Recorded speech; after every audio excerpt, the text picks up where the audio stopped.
Darling, you send me, I know you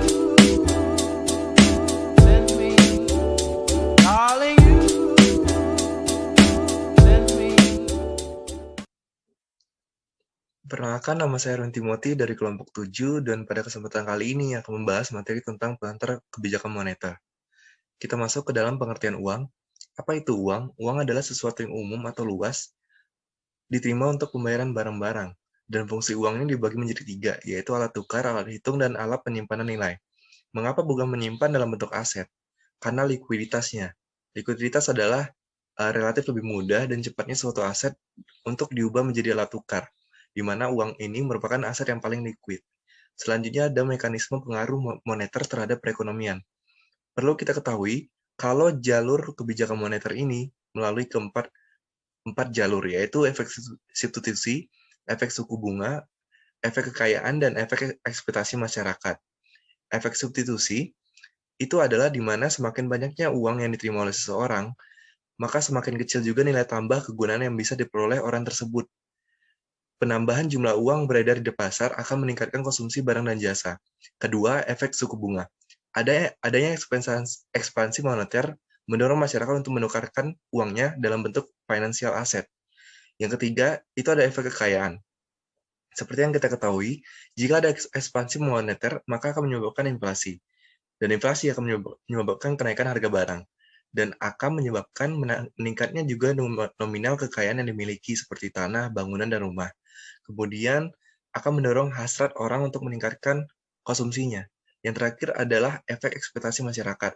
Apabila masyarakat cukup rasional, maka mereka akan mengambil tindakan untuk mengantisipasi terhadap kemungkinan terjadi inflasi di masa mendatang, seperti mengurangi jumlah uang yang dipegang dan membelanjakan untuk barang real sehingga risiko keuangan memegang uang karena inflasi dapat dihindari. Terima kasih, sekian dari materi yang saya berikan pada malam hari ini. Sekian, terima kasih. Perkenalkan, nama saya Daniel Novali Raja Guguk, dan pada kesempatan kali ini saya akan membahas tentang mekanisme transmisi kebijakan moneter. Pada dasarnya, mekanisme transmisi kebijakan moneter digunakan untuk menggambarkan bagaimana kebijakan moneter yang ditempuh Bank Sentral dapat mempengaruhi berbagai aktivitas ekonomi serta keuangan, sehingga pada akhirnya dapat mencapai tujuan yang ditetapkan. Lalu mekanisme transmisi moneter dimulai dari tindakan Bank Sentral dengan menggunakan instrumen moneter. Tindakan itu kemudian berpengaruh terhadap aktivitas ekonomi serta keuangan melalui berbagai saluran transmisi, yaitu saluran uang, kredit, suku bunga, nilai tukar, dan harga aset. Lalu transmisi kebijakan moneter dipengaruhi oleh 3 faktor. Yang pertama ada perubahan perilaku Bank Sentral, perbankan, dan para pelaku ekonomi dalam berbagai aktivitas ekonomi serta keuangannya. Yang kedua, lamanya tenggat waktu atau lag sejak kebijakan moneter ditempuh sampai sasaran inflasi tercapai. Dan yang ketiga, ada terjadinya perubahan pada saluran-saluran transmisi moneter itu sendiri sesuai dengan perkembangan ekonomi serta keuangan di negara yang bersangkutan. Lalu terdapat 2 tahap proses perputaran uang. Ada interaksi di pasar keuangan yang terjadi karena di satu sisi Bank Sentral melakukan pengendalian moneter melalui transaksi keuangan bersama perbankan sesuai dengan arah serta sasaran kebijakan moneter yang telah ditetapkannya.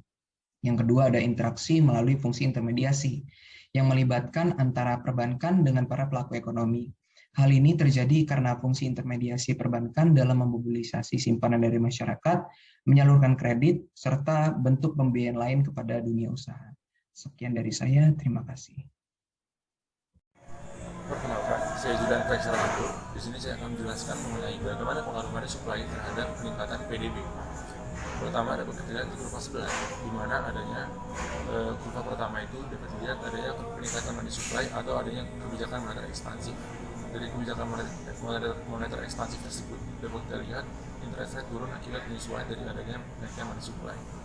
Nah, dari kurva pertama bergeser kepada kurva kedua, di mana kurva kedua itu memperlihatkan bagaimana pengaruh money supply naik itu menyebabkan interest rate turun dan itu membawa pada peningkatan investasi di pasar global fund atau pasar pinjaman, di mana para peminjam itu akan banyak meminjam ketika adanya turunnya interest rate, karena ketika bunga itu turun di pasar pinjaman, maka para peminjam itu akan mengembalikan sedikit bunga ketika mereka meminjam pada saat kondisi tersebut. Lalu tidak hanya sampai situ, hal dari adanya money supply yang naik itu menggeser juga kepada peningkatan pada Y atau PDB, di mana seperti yang kita tahu salah satu komponen PDB itu adanya I, di mana adanya itu di ketika rumusnya itu Y sama dengan C plus I plus J dalam kurung X, di mana salah satunya itu ada I, yaitu investasi. Maka dari itulah mengapa peningkatan dari adanya investasi itu menaik pada peningkatan PDB juga. Lalu di kurva keempat dapat kita lihat juga adanya pergeseran aggregate demand dari AD1 ke AD2 dan perubahan pada price level, di mana itu terjadi sebab adanya peningkatan PDB itu sendiri, di mana karena Milton Friedman berkata bahwa ketika ada yang terjadi peningkatan perekonomian terus-menerus, hal itu akan menyebabkan pada hyperinflasi atau inflasi yang secara besar. Nah, maka itulah price level menyesuaikan ketika adanya peningkatan perekonomian supaya tidak terjadi inflasi tersebut. Dari hal ini menunjukkan bahwa money supply ini akan memberi efek kepada variabel lain. Sekian dari penjelasan dari saya. Sekian, terima kasih. Nama saya Nadia dan saya akan menjelaskan potret kebijakan moneter di Indonesia. Yang pertama, perkembangan ekonomi khususnya di sektor keuangan ini menentukan bagaimana reaksi Bank Indonesia dalam merumuskan dan melaksanakan kebijakan moneternya, dan juga secara tidak langsung perjalanan politik bangsa Indonesia juga menyebabkan terjadinya pergeseran dalam peranan Bank Indonesia. Nah, yang pertama ini, kebijakan moneter sebelum krisisnya ekonomi pada tahun 1997, pada awal kemerdekaan ini masih belum terdapat bentuk bank sentral secara formal, dan juga masih pertama kali didirikan bank sirkulasi berbentuk bank milik negara pada tahun 1946, yaitu BNI dan BRI, dan juga masih nasionalisasinya di Jeffrey Bank. Dan juga peristiwa utamanya yaitu dominasi dinamika perkembangan politik terhadap permasalahan ekonomi dan juga tindakan moneter Sahnering pada tahun 1990, yaitu yang juga disebut Gunting Syarifuddin. Lalu pada tahun 1993 dan 1967, keberadaannya Bank Indonesia itu sudah menjadi Bank Sentral Republik Indonesia yang menjadi lembaga subordinat dari pemerintah. Dan juga ada juga keberadaan Dewan Moneter dan Menteri Keuangan sebagai Ketua dan Menteri Ekonomi dan Gubernur BI sebagai anggota. Peristiwa utamanya yaitu pencetakan uang versus hyperinflation sekitar 60% pada pertengahan 1960-an, dan juga tindakan moneter Sahnering pada tahun 1959. Ya, berlanjut, pada tahun 1968 dan 1998, terjadinya konflik pencapaian tujuan kebijakan yang beragam, dan juga tantangan kebijakan moneter semakin kompleks dan berat, dan juga ada juga flexible exchange rate, kerentanan perekonomian Indonesia, dan krisis multibinansi pada tahun 1997. Lalu hingga sekarang, status dan keberadaan BI sebagai Bank Sentral Republik Indonesia yang menjadi lembaga independen, tidak lagi menjadi lembaga subordinat pemerintah. Dan juga landasan hukumnya menjadi UU nomor 23 tahun 1999, dan yang juga nanti di amandemen peristiwa utamanya itu paradigma baru kebijakan Bank Sentral dan juga amandemen UU tentang BI dalam Undang-Undang nomor 3 tahun 2004. Sekian dari penjelasan saya, selanjutnya akan dijelaskan oleh teman saya. Perkenalkan, nama saya Diana Afif. Di sini saya akan membahas materi tentang saluran transmisi kebijakan moneter di Vietnam. Jadi kebijakan moneter di Vietnam terdapat 4, yaitu saluran nilai tukar, saluran suku bunga, saluran kredit, dan saluran harga aset.